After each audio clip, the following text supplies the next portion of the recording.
সাগরপথে Saint Martin থেকে টেকনাফ যাবার পথে যাত্রীবাহী স্পিডবোট ডুবিতে মা মেয়ের মৃত্যু হয়েছে। এ ঘটনায় জীবিত উদ্ধার করা হয়েছে ৮ জনকে। সোমবার দুপুরের দিকে বঙ্গোপসাগরের সেন্ট মার্টিনের উত্তরে ঘোলার চরে এই দুর্ঘটনা ঘটে। মৃতরা হলেন মরিয়ম আক্তার ও তার শিশুকন্যা মাহিমা আক্তার। তারা সেন্ট মার্টিনের পূর্ব পাড়ার বাসিন্দা।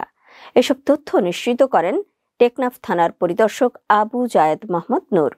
তিনি বলেন, স্পিডবোট ডুবিতে উদ্ধারকৃত দুজনকে টেকনাফ উপজেলা স্বাস্থ্য কমপ্লেক্সে আনা হলে কর্তব্যরত চিকিৎসক তাদের মৃত ঘোষণা করেন।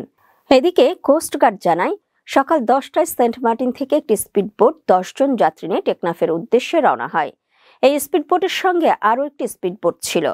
দুটি বোট বঙ্গোপসাগরে ঘোলার চর পৌঁছালে হঠাৎ ঢেউয়ের আঘাতে একটি স্পিডবোট ডুবে যায়। পরে অপর স্পিডবোটটি তাদের উদ্ধার করে টেকনাফ শাহপুরীর দ্বীপ নিয়ে যায়। স্থানীয় জনপ্রতিনিধি জানায়, স্পিডবোটে অতিরিক্ত যাত্রী নেওয়ার কারণে এমন দুর্ঘটনা ঘটেছে।